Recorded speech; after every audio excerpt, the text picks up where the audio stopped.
քաղաքական կուսակցությունները գնահատում են Վրաստանի վերաբերյալ Եվրախորհրդարանի հերթական բանաձևը։ Ընդդիմության հայտարարությամբ փաստաթուղթն արտացոլում է այն ծանր իրականությունը, որը գոյություն ունի Վրաստանում եւ Եվրամիությունից ու պատասխանատու կառույցներից կլինի համապատասխան արձագանք։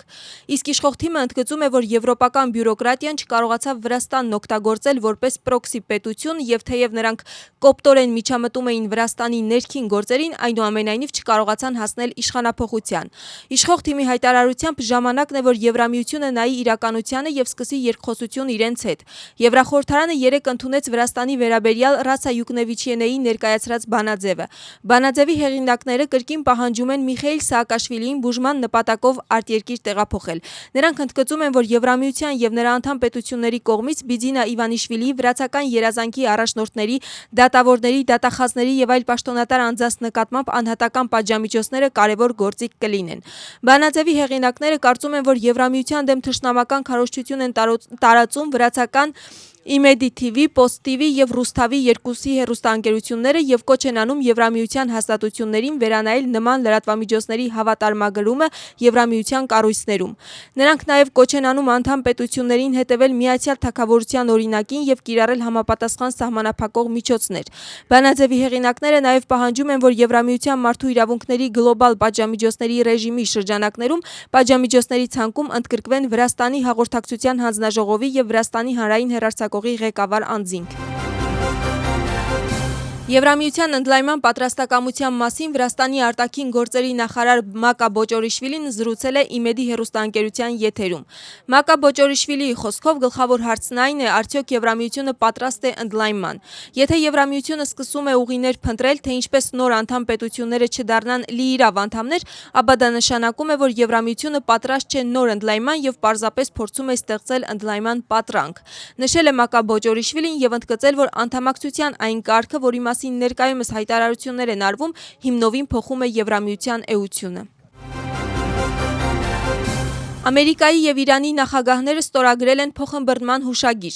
Դոնալդ Թրամփը համաձայնագիրը ստորագրել է Վերսալի պալատում կազմակերպված ընթրիքի ժամանակ։ Սա հեշտ չէր, դա հաստատ կարող եմ ասել, նշել է Թրամփը ստորագրելիս։ ԱՄՆ-ի վարչակազմի ներկայացուցչի տեղեկացմամբ Թրամփը ստորագրել է փաստաթղթի տպագիր տարբերակը, որից հետո ստորագրված պատճենի լուսանկարը ուղարկվել է իրանական կողմին։ Դրանից հետո հուշագիրը ստորագրել է նաեւ Մասուդ Փեզեշքյանը։ Իրանի արտաքին գործերի նախարարության ներկայացուցիչ Իսմայիլ Բաղայի հայտարարությամբ Իրանի պահանջով փաստաթուղթը կազմվել է ինչպես անգլերեն, այնպես էլ պարսկերեն լեզուներով։ Նրա խոսքով պարսկերեն տարբերակը լիովին համապատասխանում է անգլերեն տեքստին։ Համաձայնագիրը բաղկացած է 14 կետից եւ ներառում է մոտ 800 բառ։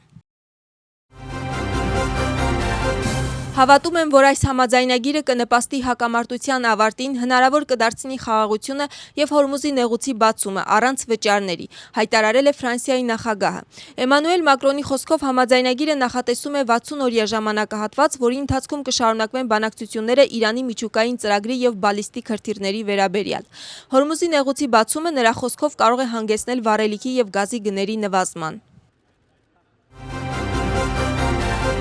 Դվանիսի մունիցիպալիտետում իրականացվում են ճանապարհային ենթակառուցվածքների նախագծեր։ Այս փուլում տեղական եւ կենտրոնական բյուջեների ֆինանսավորմամբ միաժամանակ իրականացվում է 3 նախագիծ։ Դվանիսի քաղաքում ամբողջական վերականգնում է իրականացվում Գաբաշվիլի եւ Ռուսթավելու փողոցներում։ Ակտիվ աշխատանքներ են ընթանում նաեւ Ջավախ գյուղ տանող ճանապարհին, որտեղ կկառուցվի ժամանակակից չափանիշներին համապատասխան բետոնե ծածկույթ։ Ճանապարհների հետ միասին ամբողջությամբ փոխվում են նաեւ ջրահեռացման եւ կոյուղու համակարգերը։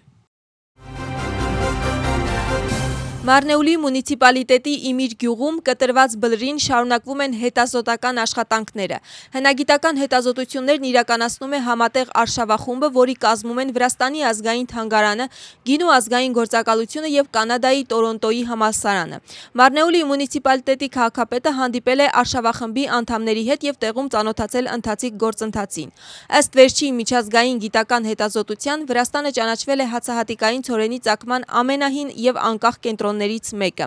Այս եզրակացությունը հիմնված է Մարնեուլի մունիցիպալիտետի կտրված բլրին եւ Շուլավերի բլրում հայտնաբերված հնագիտական նյութերի վրա։